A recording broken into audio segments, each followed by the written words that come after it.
Well, good evening, everyone, and welcome. My name is Patrice Petro, and I'm here with distinguished Professor Lucy Fischer to discuss Alain Resnais' 1959 film, Hiroshima Mon Amour. So, to begin, in our early conversations, I was lucky enough to be at a conference with Lucy in the fall, and I was telling her that we were interested in doing a series on the new waves. And she told me, you said, that you thought you find Hiroshima Mon Amour to be the most radical of French New Waves film. So, can you say more about this? What is the film doing that's new in terms of technique and style of filmmaking? What about it comes to stand for the new wave? Right. Well, I mean, as you mentioned earlier, you know, it's made in the same year as The 400 Blows, which, though a wonderful film and ends on the famous freeze frame that people thought was pretty radical back then, is a fairly conventional drama, you know, very sensitive about a young boy in trouble in his family and in society. And then it comes 1 year before Breathless, you know, which becomes known for its homages to American film, jump cut, etc. But this film, it seems to me, is far more radical than either one of those in a variety of ways. First of all, I have to say personally, it's one of those films that when I first saw it as a graduate student in cinema studies, knocked my socks off. I mean, you know, there's not that many films that do that. I remember Ziegler Verita's A Man with a Movie Camera, Maya Deren's Meshes of the Afternoon. There are those films that just stun you with being so interesting and different. So what I would say is, number one, it combines so many different modes of filmmaking and presentation. I mean, you've got the sort of love story kind of fiction drama. You've got the avant-garde opening, which is, you know, almost like Willard Moss's Geography of the Body or something like that. You've got the documentary footage of the museum and everything that implies, but you also have documentary recreation at various points in the film that, you know, almost questions documentary. It's the quintessential literary film in a good sense of being literary, as opposed to a kind of pedestrian adaptation, but word and image. You know, can we think of many films in which the juxtaposition of word and image is so interesting? We have a film or films within a film. And then, you know, we'll talk about this more, and I don't want to go into all of it, but the serious nature of the subject matter of this film is stunning. You know, what it comprises, talking about the atomic bomb, about other aspects of World War II, the German occupation of France, trauma, madness, memory, forgetting. I mean, the list goes on, but that would be, so I just find it so much more substantial than Breathless. I mean, that may say that I'm too serious and I should have a better sense of humor, but. Well, my next question is kind of related to that, really just getting you to say a little bit more, because like, as you were saying, unlike other films of the French New Wave, Hiroshima Mon Amour is starker and more serious in its tone. Is this a distinction between the left and right banks of French film culture? For instance, critics have claimed that left-bank filmmakers were drawn to cinema through their interest in aesthetic experimentation, documentary practice, and the arts beyond cinema, and certainly the question of language as being very central. And you said a little bit about them, but perhaps you could say more about its aesthetic experimentation that seemed so, especially when you first saw it and later seeing it again tonight. Right, well, first the left bank, right bank kind of distinction. I mean, one difference between Resnais and, let's say, Godard or Truffaut is he's an older generation, not way older. He's about 8 years older than Godard, I think 10 years older than Truffaut. But he's associated also with a different group of artists, in particular Chris Marker, who's a year older than Resnais, Agnes Varda. Resnais edited one of Varda's short films. In fact, he was a film editor. I mean, that was sort of where he first, and they were interested more in the other arts, literature, music. I mean, I think The score, Giovanni Fusco's score for this film is amazing, and so interested in the other arts. I mean, of course, we can talk about this more, but Resnais made all of these art documentaries on Gauguin, on Guernica, and also statues also die about African art. And I think they were political earlier than Godard, you know, who goes into it more with films like La Chinoise in 1967. So there's that, which I think is a distinction. And also he wasn't part of like the Cahiers du Cinéma group of critics becoming filmmakers. He was a short filmmaker becoming a feature filmmaker. But, you know, aesthetically, what, you'll have to stop me because it's, I think of the tracking shots in this film. And we've all seen tracking shots forever.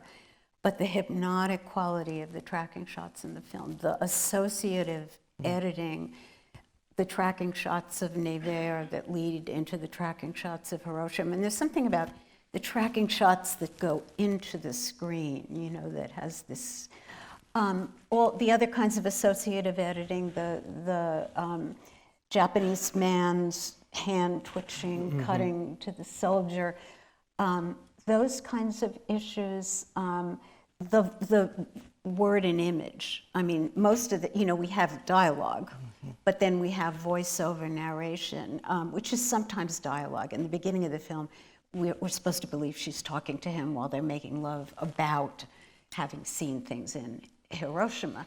But then at the very end, we suddenly get interior monologue, for, you know, voiceover, her voiceover over her image as interior monologue, which is different. Those are just a few of the things, you know, that mark the aesthetic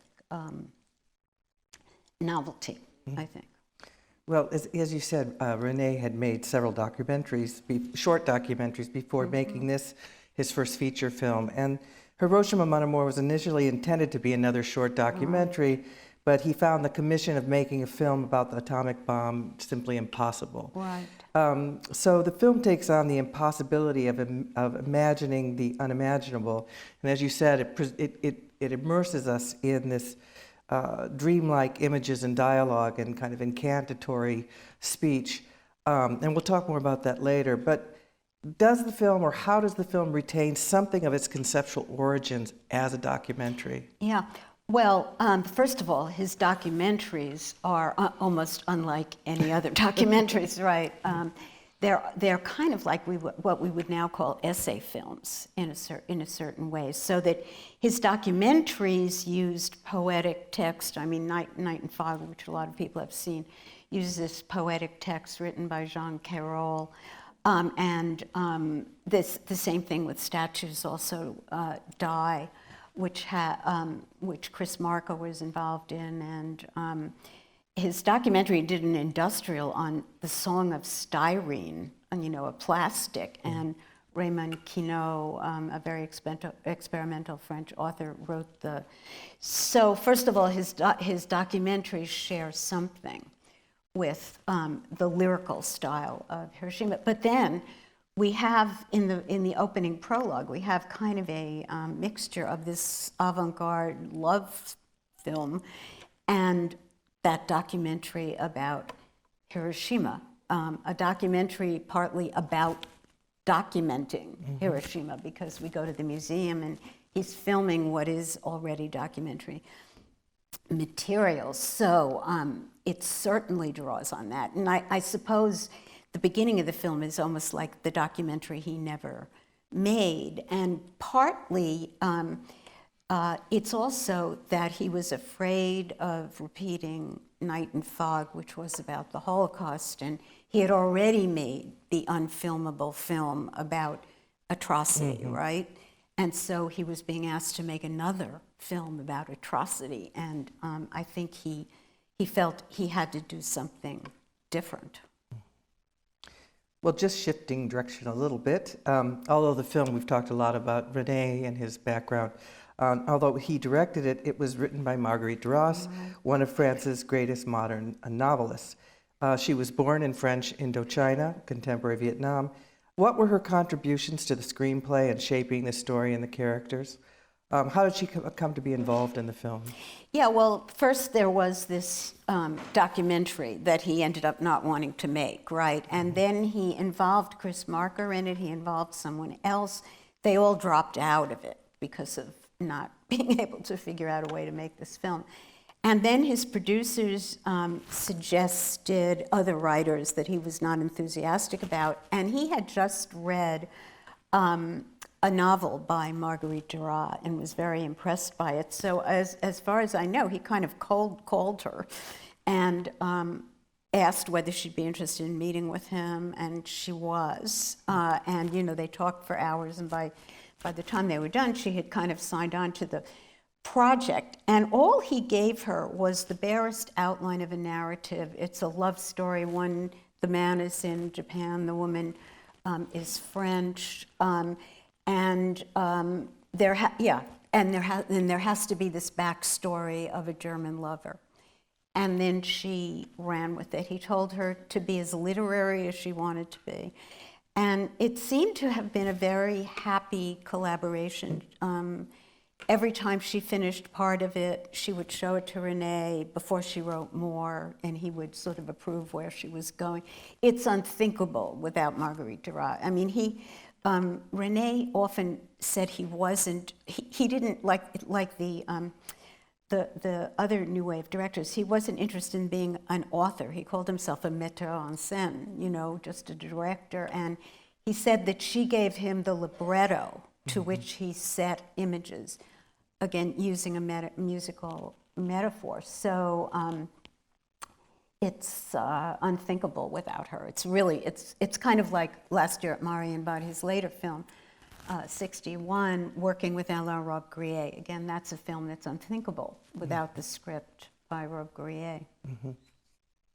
Well, French New Wave films did not significantly challenge traditional representations of women. Given Duras's involvement in the film, which I think accounts in some ways for a lot of your interest in the film, beyond other things, but that it's the French New Wave where a woman's presence as shaping this film is very significant. So how is it distinctive in this respect? How would you compare it to the representation of women in other French New Wave films of the period? Yeah, well, I'll just go with Breathless, because I screened it fairly recently, and I actually confessed to being somewhat shocked at it, in that I forgot, also it was a different era when one saw that film in these ways. But I mean, Breathless is a completely, totally sexist, male-oriented film. I mean, it doesn't take away from its being an important film in New Wave film history, but just some examples. It's all about the character of Michel, Jean-Paul Belmondo, trying to get Patricia, Jean Seberg, in bed. Now, on some level, you might say, well, isn't that what this film's about? In that it is about this man wanting her to stay longer, but it's about a love. It's not just about lust. Whereas there were lines in, the beginning of Breathless, Michel walks through the street and calls assorted women dogs. He tells Patricia how many women he slept with just since he last slept with her. He brags about, in Sweden, you get laid 3 times a day. When she says she's pregnant by him, he says you should have been more careful. I mean, everybody's telling her to smile. And the other thing, too, is just age. Jean Seberg was 21 when she made Breathless, and Anna Karina was 20 when she made A Woman is a Woman. And Emmanuel Riva is 32, playing a 34-year-old married mother. The idea of, most of the French Wave, or Godard wanting to have a main character as a mother. So she's, in 1959 terms, she's a middle-aged woman, very unconventional, having an affair. She's had other affairs. I like men, All of that is very untraditional. She's a rebel. She was a rebel growing up in France. she's kind of doing an impossible love again here. So it's very, very different, it seems to me. Yeah. Well, just to ask a related question, so what would you say about its representation of masculinity and the nation? As one critic remarked, she said, quote, "While the Japanese man understands the French woman's tragedy, acting as a conduit for the audience still knows nothing about him." So could you say more how you see his role in the film? Yeah, well, I mean, it's definitely the case. I mean, and this is maybe what makes it a strong film in terms of a woman, that she leads the narrative. She's the one who says no. She's the one who's desired. And I think, it's partly that, first of all, it's written by Duras, right? And to tell you the truth, when I've taught this film, I've taught it in a film and literature class, and I teach it with Duras' much later novel, The Lover, written in 1984. And in The Lover, it talks about her being born in French Indochina, and it is kind of a memoir about her relationship with an Asian man when she was a teenager. And again, written from her point of view, and and also how she was shunned in the French community because she was seeing an Asian man. So I think the fact that we're concentrating on the French woman and not the Asian man is a lot to do with Duras and what she knows. And also, I think it goes to all of that discourse about you know nothing. She cannot possibly understand Hiroshima. She cannot possibly understand him. He probably cannot possibly understand her, despite the fact that he seems to believe that he does. So I can see that it would be kind of seen as problematic on some level, because she's the focus, but on the other hand, it's a French filmmaker, it's a French writer, not surprising. I had, in getting ready for this evening, I had read a few recent articles that say that basically he's constructed as much as you described her as a kind of modern woman, that he is a kind of modern post-war man, technocrat. He's an architect who's interested in politics. He could be at ease. He speaks fluent French. He could be, at ease in any kind of urban context. In fact, the whole landscape of the new Hiroshima is very, new architecture, these kind of new spaces, as opposed to Nevers, which is unchanged, locked in time. And so what people are saying is that, this film, it is her story. And Resnais said many times when he was asked about it, he said he didn't think that he didn't want to make the film about a Japanese response to the war, because he said the Japanese need to tell their own story. But instead, and you can see it a little bit with the characters and the plotting, that the woman, the architect, even the German soldier, they're all victims of a war that supersedes them in so many ways. This idea that Resnais wanted to make an anti-war film, a film about peace, but about the various kind of collateral damage that happen and kind of psychic toll it takes.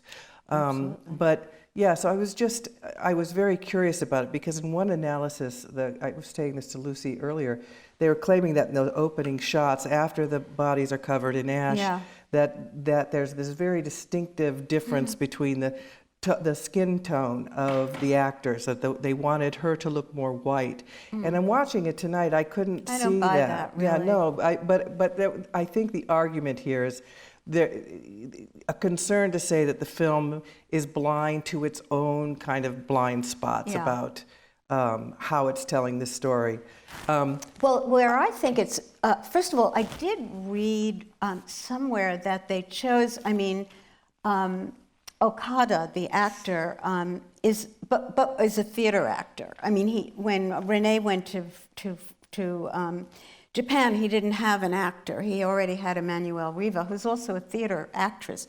This is her first film. Amazing performance for a first film performance, amazing first film. And I read that he wanted, I mean, this kind of, to some degree, goes against that reading, which is that he wanted a fairly westernized looking Japanese man so as it wouldn't be exoticized in some way. Now, you can read that in different ways. I mean, that's the, you know, so that kind of goes against that he wanted the darkest skinned, you know, to make it, but the blindness is interesting, I think, because the other way, first of all, it's a French film about the atomic bomb, you know, and the French don't hold primary responsibility for the atomic bomb, so he gets a pass, you know what I mean? And that's the reason why it was controversial to Americans. So that's kind of something. But the other thing is that where's the French collaboration with the Germans? You know, I mean, are we to read the love story as some, I don't think it's a metaphor for collaboration because we're supposed to be sympathetic. Well, can we talk a little bit about the film when it was released? I read that it caused somewhat of a scandal. I mean, in a very Catholic France, that this two married people are having an affair, that it's an interracial love story, which wasn't the thing. But it was also scandalous in other ways through its connecting Asia and Europe, implicating the United States. Could you say something about its reception when its release? Well, in general, in terms of the press, I read New York Times reception was stellar. I mean, it was praised to the hilt. Nothing about that, actually, nothing about America and the bomb. Same thing in Saturday Review. Dwight McDonald waxed poetic about it. So I didn't come across much about that controversy. On some level, the one outsider, of course, was Pauline Kael. I didn't. Oh, yes, who said that it was something like masochism for intellectuals or something like that. And she, of course, much preferred Breathless. So I think there was the kind of, high art, versus popular cult. And I mean, this is, in fact, one of the first major post-war art films. I mean, we talk about Rome Open City, which I know, but that was, a melodrama. And this film is, fits everything according to, David Bordwell's notion of the art film. And so it was certainly not for everybody, and certainly not a popular kind of success. But I think in general, I was actually surprised at how well received it. It was at least critically well received. And I think the criticism that I had come across was really in like the Catholic press. Yeah, right. I didn't read the Catholic press. Yeah, no. So it's not that I always read the Catholic press. It might have been on the index, was that? But. So what, in your view, just as a final question before we open up to the audience, what are the lasting repercussions of this film, do you think, for later filmmaking, for literary culture, for the arts? Yeah, I think, well, as I just said, sort of the allowance of the art film, the non-canonic story structure that has really going nowhere. In fact, at one point they say, all we have left to do is kill time, right? The radical nature of the characters, they don't have any names. The mixing up of identity, the fluidity of identities that he becomes in his own mind and in her mind, the German soldier. The essay film, kind of, this is in some ways an essay film. It's not just a love story, it's a film with all sorts of intellectual content that one has to grasp as you process the love story. Radical subjectivity, I think. I'm thinking of slightly later films like Persona, some of the Bergman films, or Wild Strawberries, the films that go into people's minds, memory, forgetting. I mean, later on it might be something like, like Eternal Sunshine of the Spotless Mind. The legacy, too, of linking, I mean, at one point in the very end, they go into the Casablanca, right, which is, of course, no accident. I mean, some location person found that, and it was a treasure. So you have the conventional film about love and war, Casablanca, but this sort of allows for a whole other kind of film that maybe, just recently there was the film Cold War that sort of linked the whole history of the, former Soviet Union with a love affair. And so I think all of those issues, temporality, the atemporality of the film, not just that it's distended 16 hours, that's all that's supposed to be, but also the mixing up of time. Even her recollections are not in chronological order. And he, in fact, Resnais objected to these being called flashbacks because these were in her mind. And he thought of the flashback as when a story goes back to the past, actually. So the use of time, subjectivity, literary, word and image, some of the things I said earlier, I think, are the legacy of a film like this. People have said The Pawnbroker, the film that was made not so long after this, about a Holocaust survivor, and the triggers to trauma. Yeah, and speaking about trauma, we have at least 2 significant trauma scholars in Right. our audience. I shudder to say the word. I feel traumatized saying the word trauma in this audience, right? But I was thinking, we were talking earlier too, that in its kind of treatment of trauma, I mean, it's almost, there's a psychoanalytic kind of element to it, and and him trying to draw out her memories, but of course, the dialogue itself is so stylized, the imagery is so stylized, and then there's just this wonderful listening to French voices and these beautiful images as she's trying. We were both talking about when we've taught it, the moment when they're in the bar and she's talking and she finally is able to speak about, getting closer and closer to the traumatic experience. And he slaps her. Yeah, that's a difficult moment. Yeah, and when teaching it, sometimes students just erupt in laughter, and you think, but it's not funny. I mean, but to them, it's kind of a harsh. It's so sudden, and then you have all the people, the reaction shots in the bar. But it's also that there was that notion that when particularly women get hysterical, you slap them. I mean, I don't think that is now in any psychiatric handbook. I sort of doubt that that's there. But it is essential, so it seems peculiar and it seems sort of violent, but the film is a kind of talking cure. Yes. I mean, as you're saying, it really is a talking cure, and what's kind of interesting, people, talk about it a lot about memory, but it's also the trauma of forgetting. I think that's what's brilliant about the film, that it's as horrible to forget as it is to remember, which is kind of like Eternal Sunshine of the Spotless Mind. But it's also going after bigger game to link that to a political project. Right. Saying, it happened, it happened, it will happen again. It will happen again. Which is fairly chilling. And that also, the moment that he says to her, what did Hiroshima mean to you? And this is where she can understand nothing, sort of. And she said, it meant the end of the war. And then indifference. So... And then the fear of indifference. The fear of indifference. Which is why they're making a film about peace in Hiroshima. Right. An event. Well, why don't we open up for questions from the audience? So you were talking about how this is one of the most interesting film with the juxtaposition of image and words, and you were talking about that, and seeing this film, where it's very reminiscent for me, because it reminds me a lot, it reminds me of The Lajate by Chris Marker, and eventually you bring up Chris Marker and how their collaboration with Resnais, so it began to make sense to me.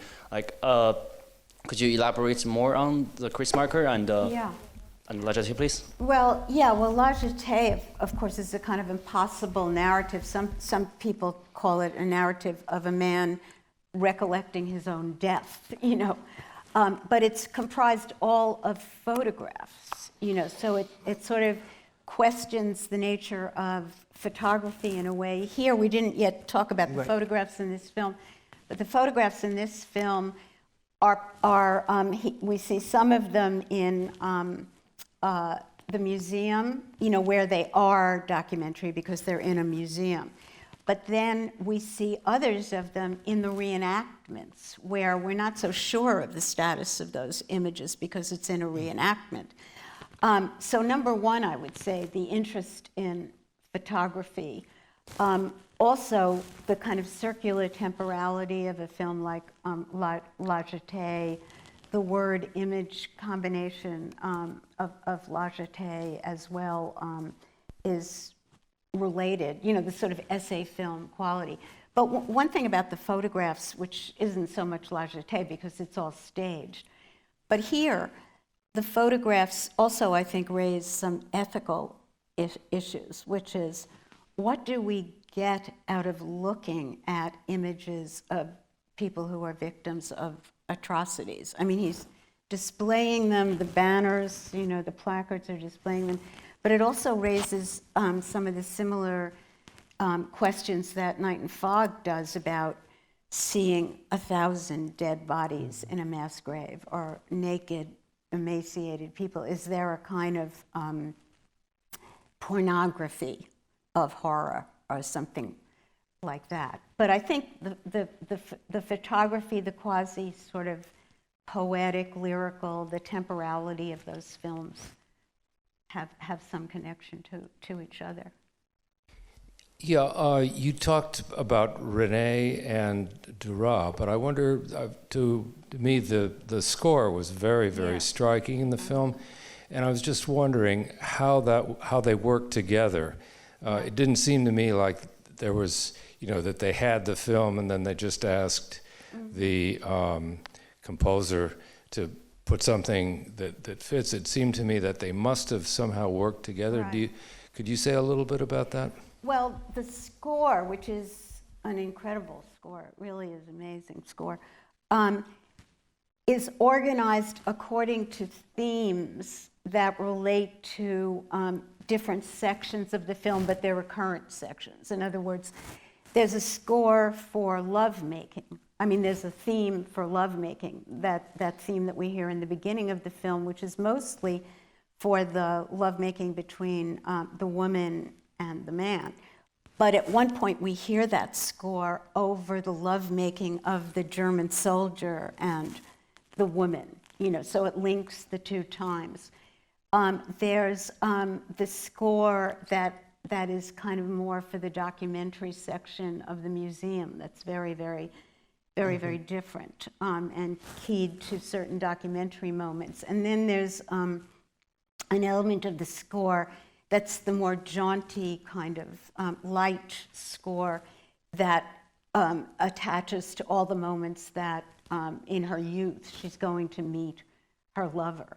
So I think that it was certainly created in relation to the different elements of the narrative, but they go back and forth. And then the one moment, this is Giovanni Fusco, but Georges Delarue is also credited.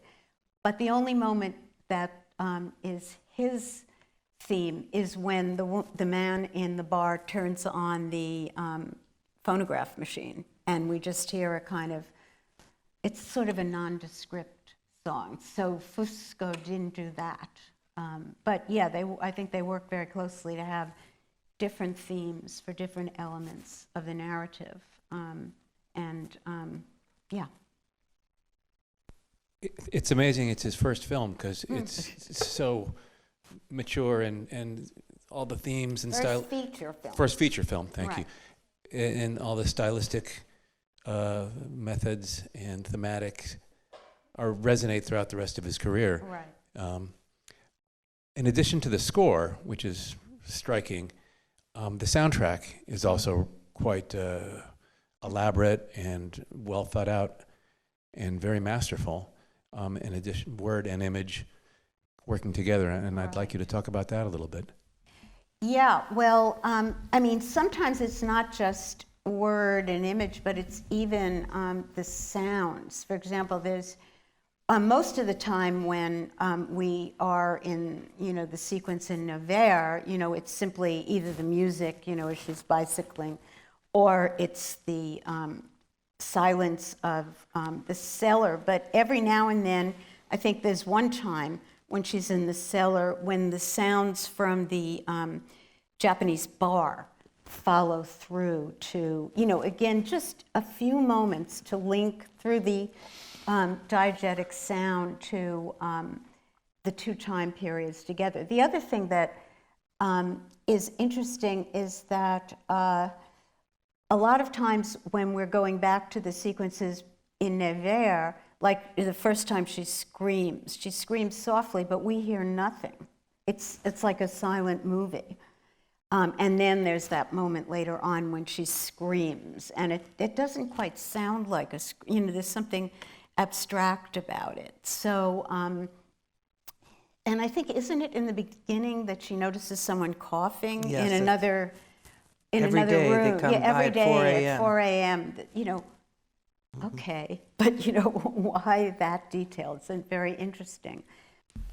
I know it was 14 years after the war, so a lot of the trauma of the war people had moved on from, and there were a lot of other young people, but I'm still curious how the French public reacted to this movie about this woman who had an affair with a German soldier. Yeah, well, I mean, I've basically read the French critics, and they loved the film and never mentioned it. I'm not quite sure about the general French public reaction, but I mean, within the film, she's punished for it. She goes mad. She's traumatized. So it's not a film that, I mean, it's a film that, sympathetically portrays her and tries to kind of talk about the fact that despite the political, social world, on some level, people are going to react in impossible, problematic ways. But it's not a film that leaves her off the hook. I mean, the people of her town, I mean, she's dead, right? I mean, her parents say that she's dead. And in fact, her father's pharmacy is closed, so. But we're talking also, these characters are 20, 22, and 23. Right. So this She's whole 18. issue, this issue of collaboration, when they're swept into something not of their making, which is part of the critique, I think, and the empathy, even though she, the French woman, is, first with a German and then with a Japanese man, and the whole Axis powers. But it's trying to, I think, undermine that by talking about these people, what war does and how it affects people, ordinary people, their relationships, love, everything. Yeah, who don't know the boundaries. And then, of course, there is all that earlier refrain of destroy. You destroy me, you're good for me. I mean, on some level, it's also a kind of upsetting vision of love, which is an equal amount of destruction and something wonderful. Well, that's how love is experienced in a time of war. And maybe even not in time of war, right? I mean, yes. We know something about that. Anyways, everyone, please join me in thanking Lucy Fischer for being with us. Thank you.